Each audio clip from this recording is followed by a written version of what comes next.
Présenté en avant-première dans le cadre du Salon de Paris, un nouveau véhicule vient compléter la gamme Visa, la GTI.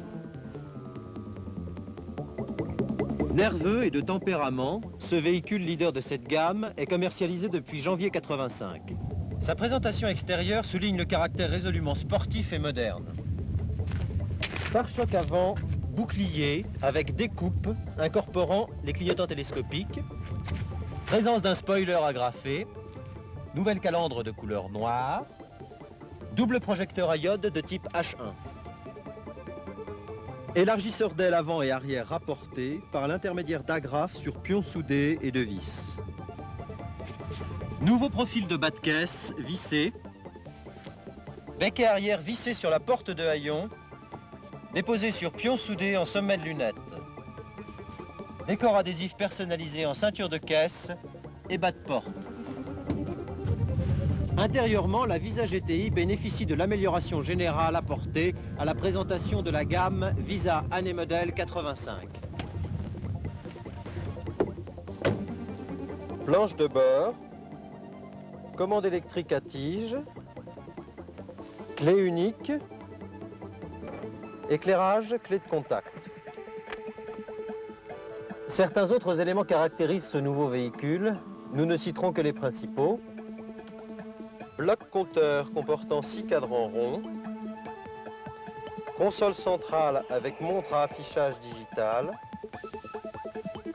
plaquette porte-interrupteur sur planche de bord. Nouveau siège avant avec repose-tête, siège arrière séparé, repliable et démontable.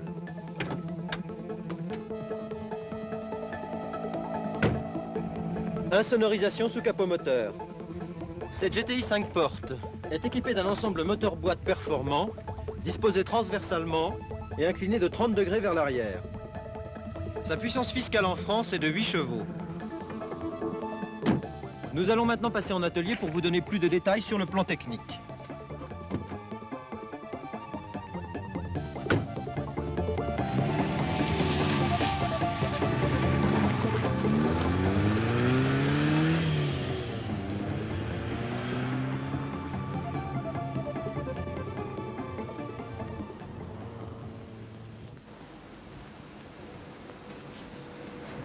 Voyons maintenant les principales caractéristiques de ce moteur.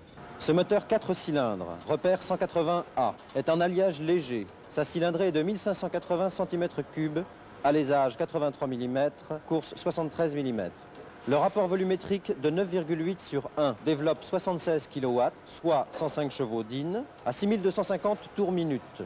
Son couple est de 13,2 mètres déca-newton à 4000 tours minute. Sa conception est identique à celle des moteurs équipant les BX16 et BX19 tout type et Visa diesel. Chemise humide et amovible dont l'étanchéité par rapport au bloc cylindre est réalisée par joint torique. Vilebrequin et arbre à cames sont en fonte. L'arbre à cames en tête tourillonne dans les 5 paliers de la culasse. Il agit directement sur les poussoirs des soupapes et est entraîné par une courroie dentelée à réglage de tension automatique. La culasse ne nécessite pas de resserrage à la révision des 1000 km. Le jeu au poussoir, 0,15 à 0,25 mm en admission, 0,35 à 0,45 mm en échappement, est obtenu par grains de différentes épaisseurs placés sous les poussoirs. Le graissage s'effectue sous pression par l'intermédiaire d'une pompe à engrenage à clapet de décharge intégrée, entraînée par le vilebrequin, par l'intermédiaire d'une chaîne. La cartouche filtrante d'huile est implantée sur la face avant moteur. Les différentes indications concernant le graissage moteur sont données par une sonde de niveau mini d'huile implantée sur le bloc moteur. Elle commande l'allumage d'un voyant. Un manocontact de pression sur la rampe principale de graissage du bloc. Il commande l'allumage d'un voyant pour toute pression inférieure à 0,5 bar. Une capsule manométrique reliée au manomètre de pression. Enfin, une sonde thermique sur carter inférieur pour mesure de la température d'huile. Le refroidissement moteur est assuré par 7,5 litres de liquide toute saison, soumis à une pression de 1 bar est mis en circulation par la pompe à eau entraînée par la courroie de distribution. Un radiateur de 15 décimètres carrés en cuivre prend place à l'avant. La circulation d'air y est activée par un motoventilateur 5 pales à 2 vitesses de rotation. Pour le remplissage du circuit, il est nécessaire d'ouvrir le robinet de l'aérotherme et de déposer les 3 vis de purge. Un thermocontact de température d'eau, taré à 105 degrés Celsius, indique au conducteur toute surchauffe. Et une sonde thermique commande le thermomètre de température du liquide de refroidissement. La suspension de l'ensemble moteur-boîte est du type Visa Diesel avec la cale hydroélastique côté droit. Voilà. L'allumage du moteur 180A est du type transistorisé à commande électromagnétique. L'allumeur de marque Bosch est entraîné par l'abracam et présente des courbes d'avance centrifuge et à dépression référée M161E. Le calage dynamique s'effectue à 3000 tours minute moteur, capsule à dépression débranchée, et correspond à une avance de 30 degrés visualisable au travers d'un orifice du carter d'embrayage par l'intermédiaire d'une réglette et du volant qui est repéré. Ces 30 degrés à 3000 tours minute correspondent à une avance de 10 degrés à la vitesse de ralenti. Les bougies sont du type à siège conique Bosch H6DC, Champion S279YC. L'alimentation de la Visa GTI est réalisée par le système d'injection électronique d'essence L2 G-Tronic Bosch.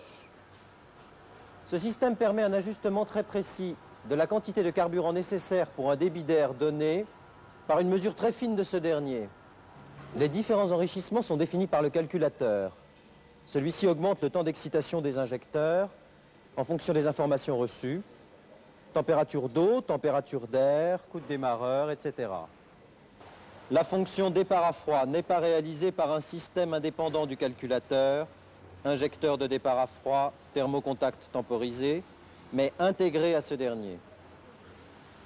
Le calculateur offre la possibilité de couper l'injection d'essence en cas de régime moteur supérieur à 6900 tours minute et dans les phases d'accélération. Nous allons maintenant parler du circuit d'essence. Il comprend le réservoir à carburant de 43 litres de capacité avec puits d'aspiration et jauge séparée, une pompe électrique à rouleau et moteur noyé fixée à l'arrière droit du véhicule. Cette dernière fonctionne à la mise du contact, sous l'action du démarreur et moteur tournant. Un filtre disposé près de la pompe.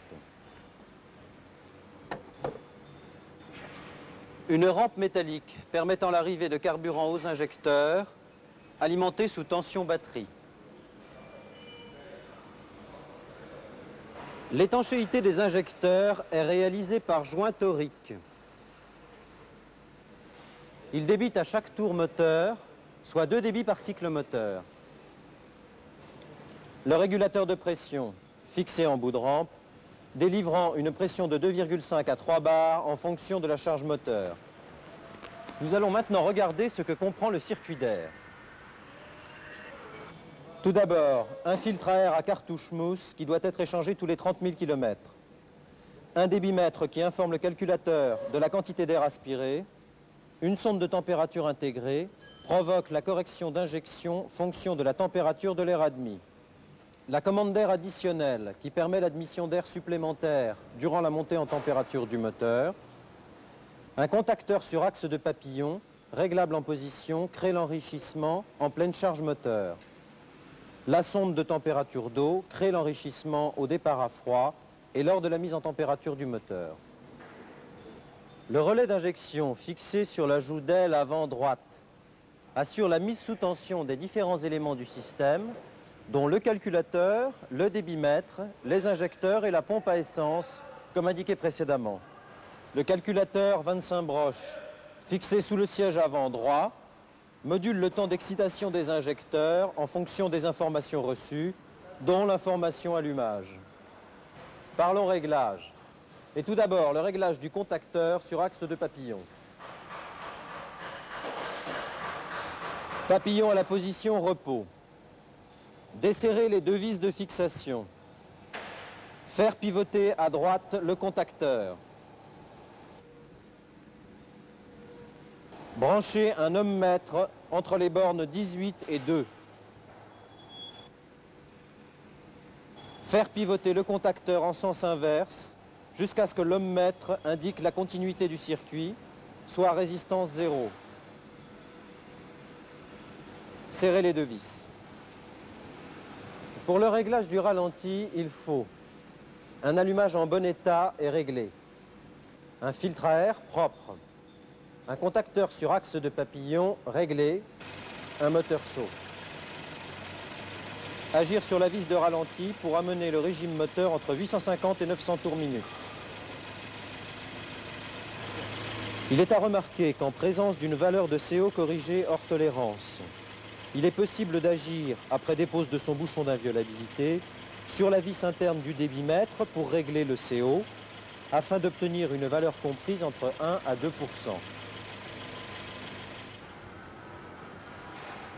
Voyons la constitution de l'embrayage. C'est d'abord un disque d'embrayage d'un diamètre de 200 mm à moyeu amorti. Un mécanisme à diaphragme d'un diamètre de 200 mm avec charge plateau égale à 450 décanewtons, commandé mécaniquement par câble. Enfin, une butée à billes autocentreuses montée sur un manchon en plastique. Elle est en appui constant sur le mécanisme. La boîte de vitesse est de type BE1, équipant les BX16, 19 et Visa Diesel, mais spécifique par ses rapports. Elle est médaillée BL60 et ne nécessite après la révision des 1000 km qu'un remplacement d'huile totale BV transmission à la révision des 100 000 km. Une particularité, elle n'entraîne pas le compteur kilométrique par l'intermédiaire d'un câble. En effet, la Visa GTI est équipée d'un compteur électrique. Le moteur est alimenté par un générateur d'impulsion. 8 tops par tour, soit 1,6 m entraîné par la boîte. Les transmissions sont identiques à celles de la Visa Diesel. Le train avant est du type pseudo-McPherson, avec un triangle inférieur en acier forgé, articulé en 2 points sur le berceau par l'intermédiaire de sealant block. L'élément porteur est fixé au pivot par pincement. Les amortisseurs sont spécifiques et présentent un point d'accrochage pour la biellette de barre anti-roulis.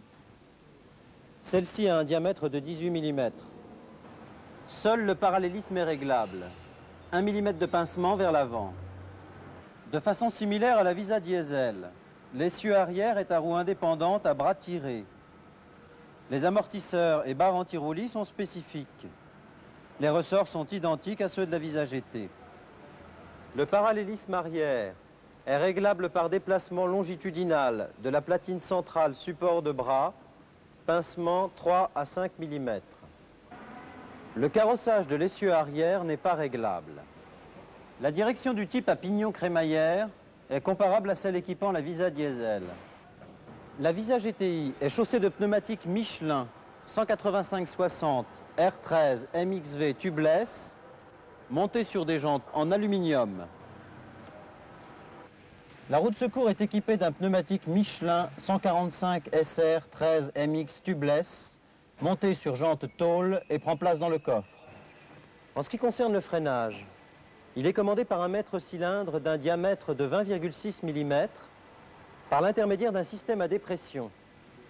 Le liquide employé est synthétique. Les freins avant sont à disque ventilé.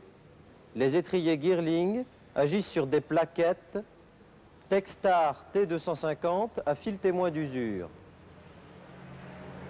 À l'arrière, la disposition est identique à la berline Visa Diesel. Frein à tambour diamètre 180 mm, à rattrapage automatique, avec dispositif de compensation asservi à la charge. La caisse de la Visa GTI est spécifique. À l'arrière et en sous-bassement, par la nécessité de fixer la roue de secours et les organes d'injection. et par des passages de roues plus larges à l'avant, en particulier par sa façade, suite au montage des doubles phares. En ce qui concerne l'entretien de ce nouveau véhicule, de façon similaire aux véhicules particuliers essence de l'année modèle 85, les opérations de station-service s'effectuent tous les 10 000 km, celles d'entretien tous les 20 000.